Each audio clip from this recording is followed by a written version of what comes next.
everyone, this is Sam Black with Drafting Archetypes, and today we are going to begin archetype coverage for Wilds of Eldraine, starting with red-green.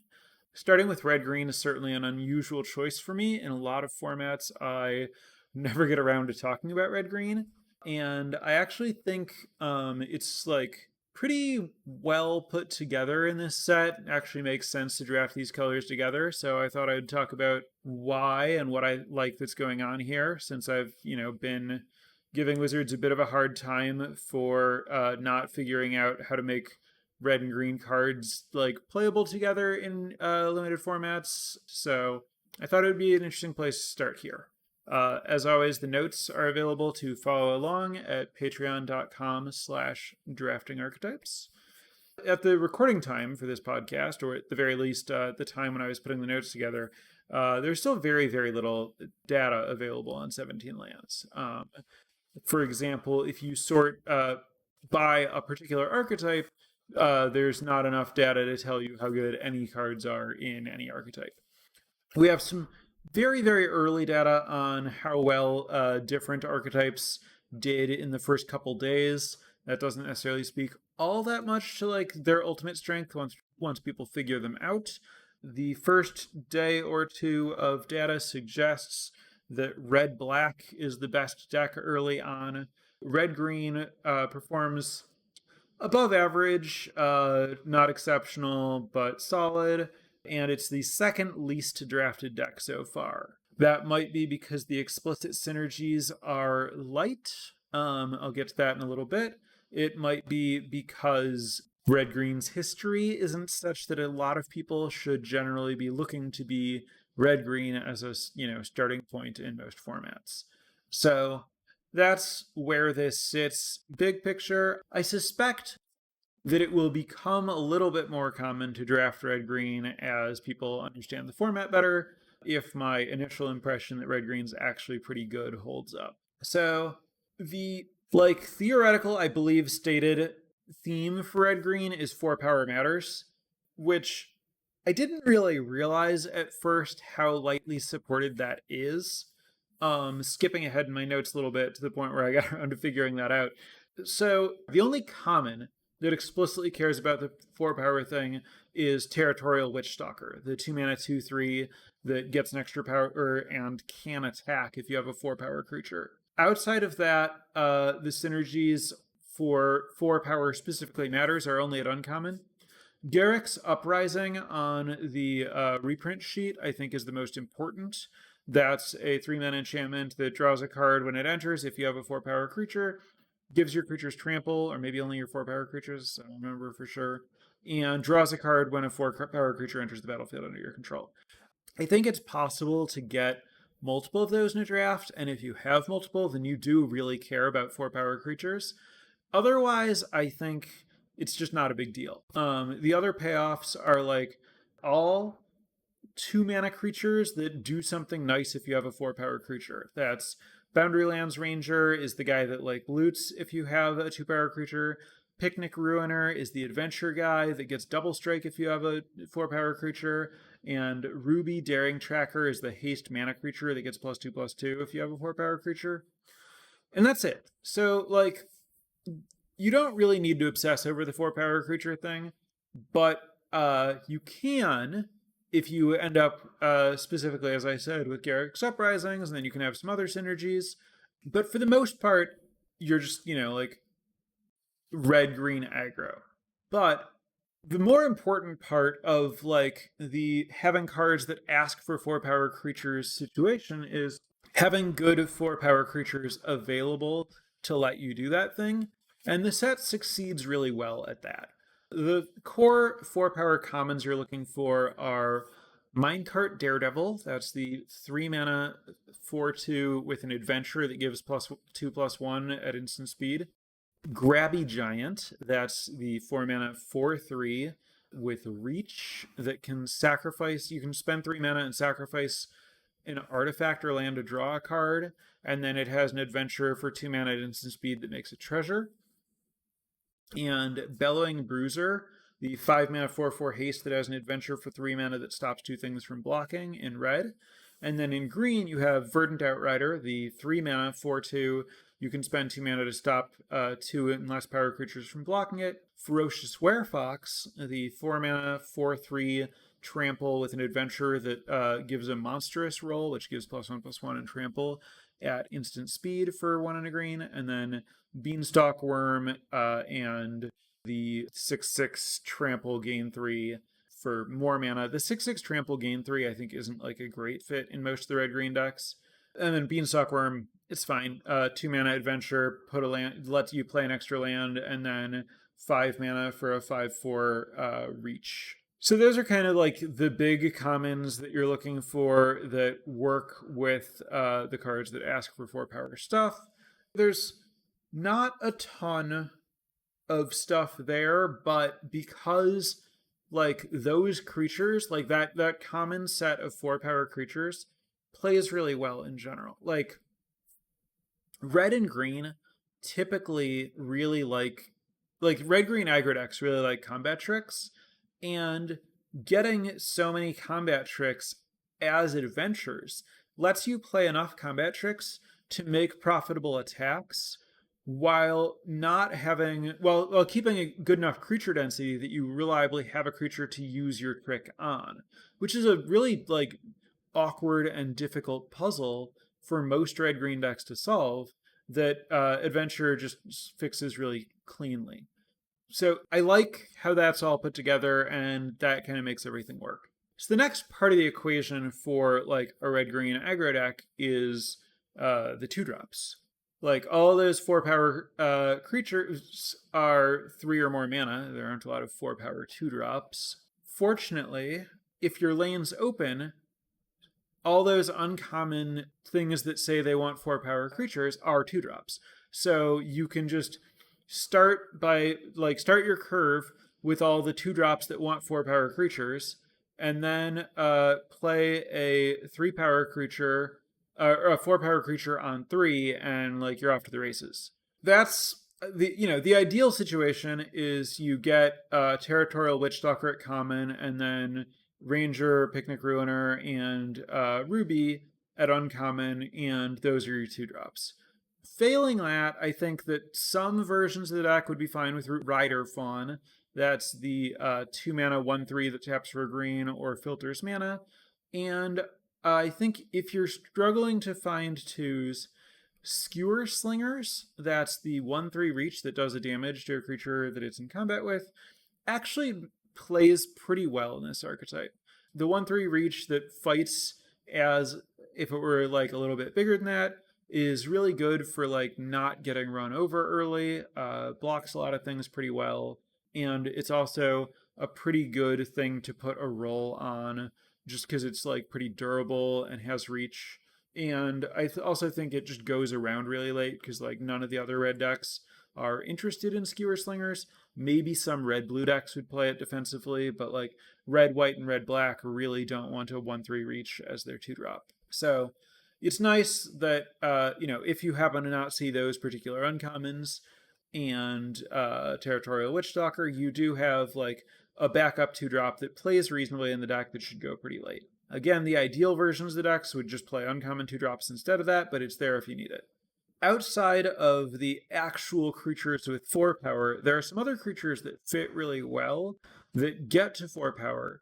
The issue is they don't play well with Garruk's Uprising specifically, but they play pretty well with the other 4 power matter stuff. That's Merry Bards and Hollow Scavenger. Merry Bards is the 3/2 that you can spend an extra mana when it enters to put a young hero roll on something. You can put it on the Merry Bards itself, and then when they attack the first time, they'll get up to 4 power, or you can just put it on something else, and then that can probably get to 4 power. And then Hollow Scavenger is the 3/2 with the adventure that makes a food, and then you can spend a mana and sack a food to give it +2/+2. So it's a 3/2, but like before combat, if you have one of the 4 power things, 4 power matters things, you can sack a food to get it up there. Also, both of these are 3/2s. If you put like a roll on either of them, then they'll have 4 power. So there are a lot of ways to like get a monster roll or a noble roll or whatever on one of them, and then you're there. So Those are solid, backup 3 mana plays, although Mary Bards is kind of more of a 4-drop because you really want to get that young hero roll off of it. Ferocious Werefox, I mentioned earlier, the 4/3 trample, it's just a great card. Like, 4/3 trample is exactly what the deck's looking for. Good place to use a combat trick. Solid rate when you care about 4-power matters. But then also the combat trick adventure mode of giving something a monster roll at instant speed, getting to give one of your other high power creatures trample, and also just getting the roll there for roll synergy stuff is also really good. One thing that you do need to watch out for a little bit in red green is you're often, if you've played decks with combat tricks, especially like red green decks with like a double strike combat trick, you're probably used to there being some situations where you want to like stack multiple combat tricks. And you do need to be really careful when your combat tricks make rolls because they don't stack. I think if you play with the set a little bit, you like get used to the idea that rolls don't stack, but it's still a little bit weird when you're like used to parsing something as a combat trick and then you're like, oh wait, no, I can't actually use that trick on this thing because it already has a roll or whatever. So that's something to watch for. Obviously, given all this discussion about combat tricks and the adventures here, and also there are a number of other combat tricks in the set that are reasonable. There's the uncommon red card that gives +2/+0 and a monster roll. There's Titanic Growth, 2 mana +4/+4 instant. And the green +1/+3 untap reach trick is also like, an acceptable trick to play if you want more tricks. At uncommon, there's the green hexproof noble roll instant. So I would not expect red-green decks to only rely on adventure for their combat tricks. So all of this is to say, when you're playing against red-green, give them credit for combat tricks. Their deck probably has quite a few. I think for the most part, you are not really looking for enabling like the celebration and bargain cards, because you're mostly looking to be prioritizing these like adventure creatures, and like some of them do potentially work with bargain, right? Like if you're making a roll, you can bargain that away. But you're generally pretty aggressive, and you kind of want your cards to just like work by themselves, and you're not making a lot of tokens, and so most of the time you're not really looking to like line up these like different pieces of synergies toward other things. You're kind of looking for just like the straightforward numbers stuff. So most of the time, those other like the food cards and the bargain cards and stuff like that aren't for you. However, this format is like very deep and intricate, and there's a lot of stuff going on, and there are just like a lot of powerful uncommons that pull you in a particular direction. Like I said, there aren't really that many cards that like care about the 4-power thing specifically. And so like if you don't end up with Garruk's Uprising early, that might not be the pressure that you have in your red-green deck. Like you could be in a seat where it makes sense to draft red-green, but you're like uncommon signpost, give you a direction type card doesn't happen to be Garruk's Uprising, and instead it's the 2/3, it's a Tanglespan Lookout, the uncommon 2/3 that draws a card when an aura enters. Like you can build a red-green deck that uses that really well, right? You can prioritize like the various cards that give rolls. You can start looking for Witch's Mark, the like tormenting voice that makes a roll. You can prioritize Curse the Werefox, Mary Bards. Curse the Werefox is the fight spell that makes a monster roll for 3 mana in green. Red Tooth Genealogist, the 2/3 that makes a noble roll. Cut In, the 4 damage removal spell that makes a young hero roll. Ferocious Werefox. Like you can shift your prioritization very, very slightly within the red and green cards and go really deep on making rolls if you happen to have like Tanglespan Lookout as your like uncommon card that gives you a direction instead of Garruk's Uprising. And both of those pay you off for playing a subset of the cards that are available to you by giving you repeated card draw, which is certainly something that, your red-green deck is happy to have access to. And, there are just a variety of like different strings of uncommons you could have that could pull you in different directions. Like maybe you end up with multiple tough cookies and Welcome to Sweet Tooth, the saga that makes a 1/1 in a food and then puts counters on your creature. Then you end up, maybe doing something with food, even though, red's not really helping you with that. That might lead you to play like a little bit more bargain stuff or whatever. I've also played against a deck that played Food Fight, the rare that lets you sacrifice artifacts for 2 damage. You could end up in like a red-green food deck with that.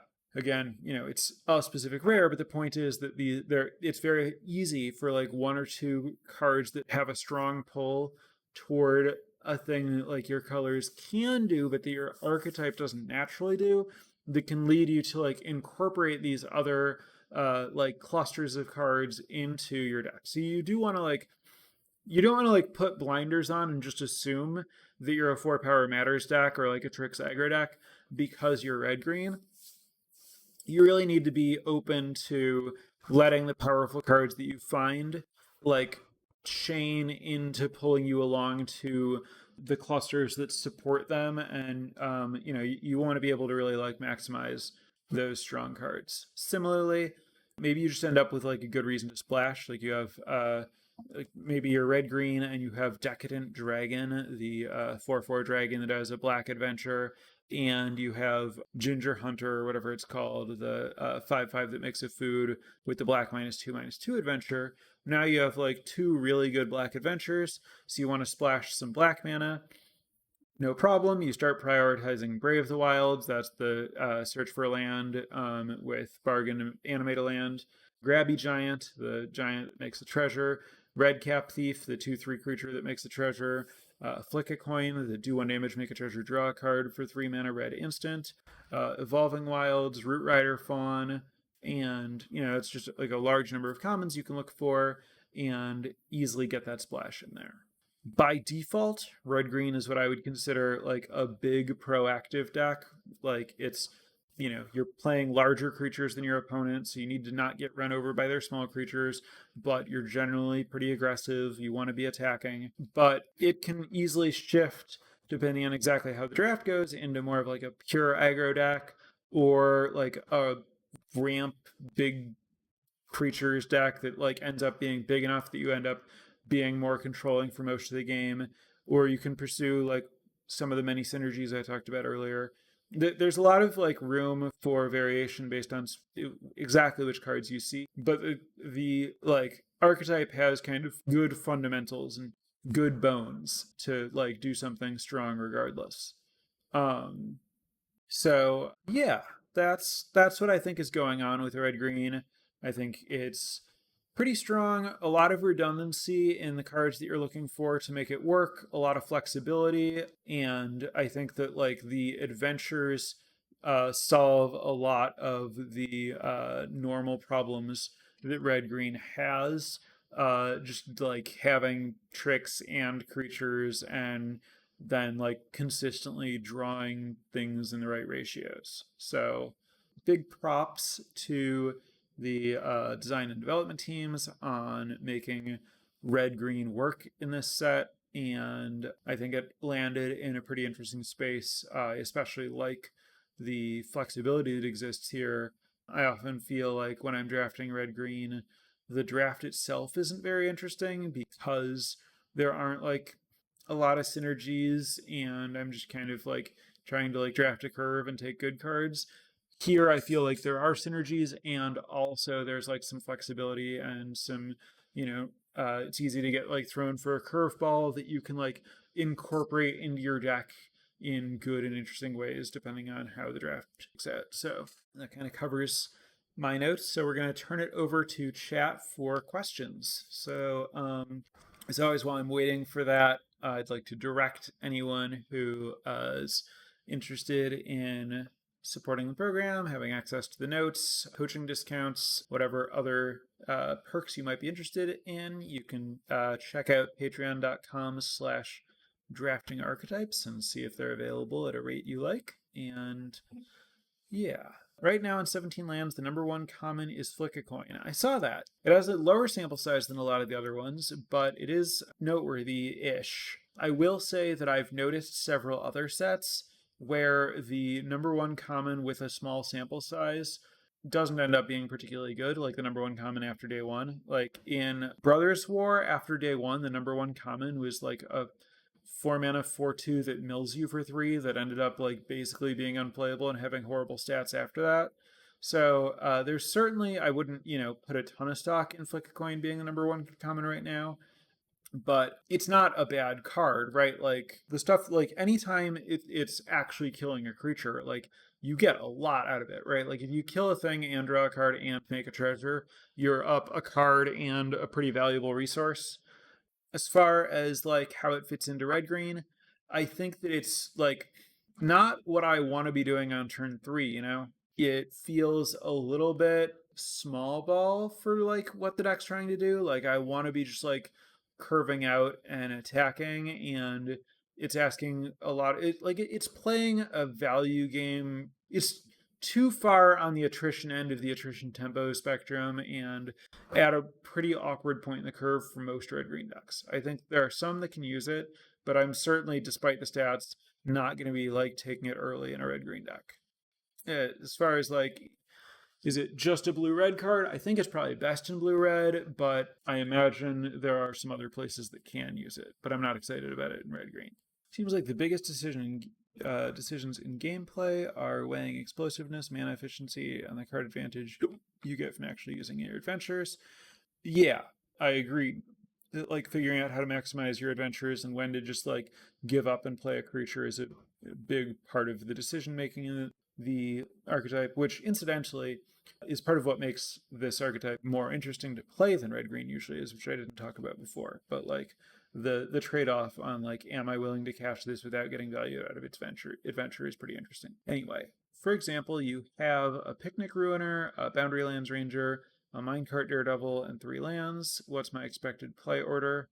I think I just start with the Boundary Lands Ranger. That's the one that lets me. So, like the idea here is if you start with Picnic Ruiner, that's the 2/2 that gets double strike, and then you play the Minecart Daredevil, you can attack for 4 on turn 3. Whereas if you play the Boundary Lands Ranger first, you get to loot on turn 3 instead of attacking for 2 extra damage, but you still have the Picnic Ruiner in your hand to use as an adventure. So I would not go the like, all out aggressive plan where you go like Picnic Ruiner to maximize damage into Minecart Daredevil into like Boundary Lands Ranger to like start digging to find more action later. I would tend to lead Boundary Lands Ranger into Daredevil and then plan to cast the adventure on Picnic Ruiner on the following turn, using the loot from the Ranger to make sure that I hit my 4th land. But, I certainly, like, if that hand didn't have the Boundary Lands Ranger and I had nothing to do on turn 2, then I would easily play the Picnic Ruiner rather than save it for the adventure versus doing nothing. But when I can play, like, a different good synergistic card on 2 and save the spell, I would rather do that.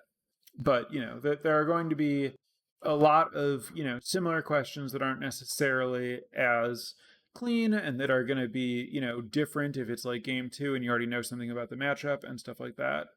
You think Unruly Catapult could be good in this deck if you have enough adventure stuff? No. Like, it's, potentially playable if you're like desperate for a 3, but like for Catapult to really shine, I don't just want like a number of instants I can cast. I want to be chaining instants, right? Like I want to be playing instants and sorceries that draw more instants and sorceries. Like where Catapult's really good is if you have like sleight of hand and quick study and stuff like that. Not if like before I cast my creatures, sometimes I cast a single spell. I really want to be like chaining. And it can also like play a defensive game where you're like, okay, well, I'm going to play a long game and this is only going to do 1 or 2 damage, like 1.5 damage a turn, but that's going to like add up because I'm going to play like a 10 to 12 turn game. But like red green wants to be, ending the game playing like 6 and 7 turn games. and like Catapult's not really going to help you with that. So while I'm not going to say like no red-green deck should ever play Catapult, or like you shouldn't have it like on your radar to side in if your opponent has a lot of like red cap vanguards or whatever, like a 3-power creature that it blocks well, I think by default Unruly Catapults is not a good fit for red-green, and that like having a number of like creatures with adventure tricks isn't going to change that. How do you value Ginger Brute for red-green? How do the one drops in general play in this color pair? So with any like big proactive deck in any format, I'm not high on one drop aggressive creatures, because you're not about nickel and diming, you're about like connecting with your big stuff. And like if you get like 3 to 5 damage out of your one drop, it doesn't often change whether or not you win as much as just like getting a one more hit out of your big guy by like having a removal spell or a trick at the right time or whatever.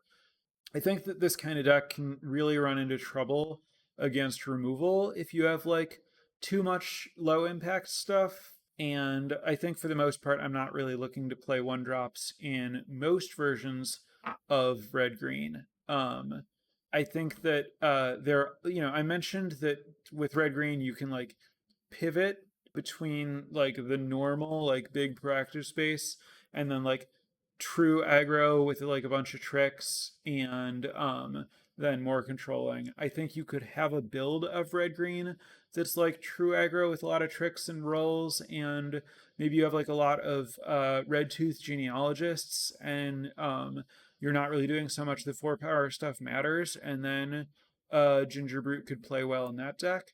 But like I certainly don't want Ginger Brute and Garruk's Uprising in the same deck. Any tips for the mana base? I definitely think that this is going to be a 17 land situation more than a 16 land situation by quite a bit. And you're like, this can splash. It's going to like, your mana is obviously going to be very different if you are splashing versus not splashing. If you're like that, Ginger Brute genealogist deck that like tops out at like Ferocious Werefox or something, maybe you end up at 16, but like most of the normal versions of the deck are going to be 17 lands with like pretty traditional mana bases, I guess. Would I play Catapult if I played Curiosity on a splash? I would just not splash Curiosity in my red-green deck.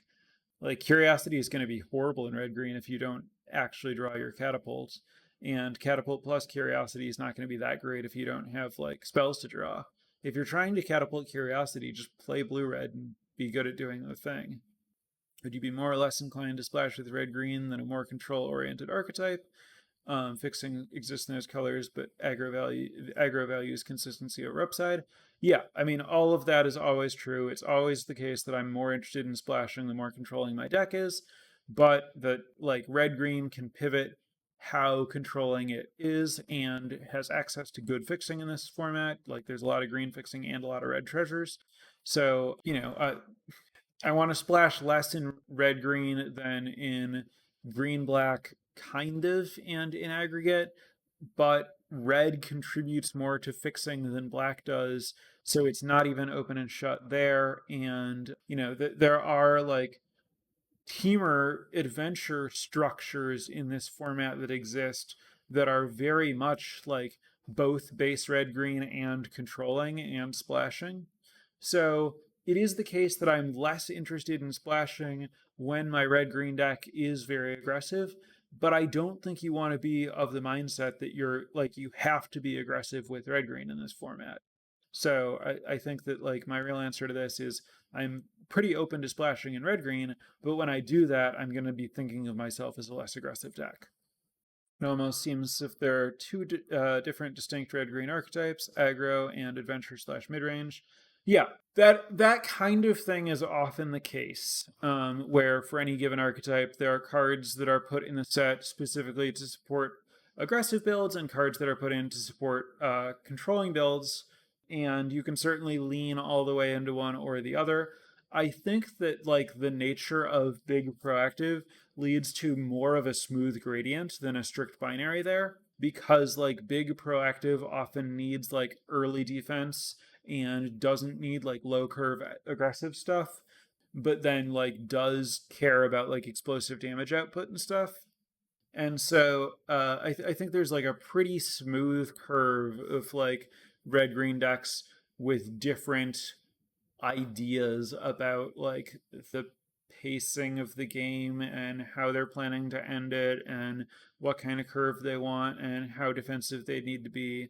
I definitely think that there are, there's a wide enough spectrum of red green decks that it's very easy to imagine a particular moment in a particular deck having wildly different prioritizations of the commons than where another deck would have in a different moment. And not just like, oh, I'm looking for a 2-drop more than a 3-drop, or I'm like looking for a removal spell specifically here. But like if you have just like a, ranking of every common, it could be completely shuffled, depending on like which specific synergies you're looking for. Like, sometimes you're looking for like the adventure combat trick stuff really, really highly. Sometimes you're looking for the 4-power stuff really highly. Sometimes you're looking for the role making stuff really highly. Sometimes you're looking for fixing. Sometimes you're looking for like value, and you're like just looking for removal because you have good late game. Like it can be really all over the place. Obviously, I love all that. I think that's what makes like this format seem really good to me early on and makes this archetype like interesting to me. But it also means that it's pretty hard to give a prescriptive like these are the cards you're looking for kind of list. I will say when I was like going through lists of the commons, I mentioned a lot more of the like specific synergy stuff and the like high power creature stuff. I did not mean to overlook or overshadow the removal. I do think that like the 1-mana bargain shock is just like a pretty good card. Curse the Werefox is very good. These decks do want removal spells, and I don't want to like obfuscate that fact. Pay attention to all that stuff. Okay, I think that's going to wrap us up on Red Green. So thanks for tuning in, listening, hanging out, asking questions. And I will be back next week with another archetype. I think that by next week, I will probably be able to put up a poll and discuss the archetype of the listener's choice.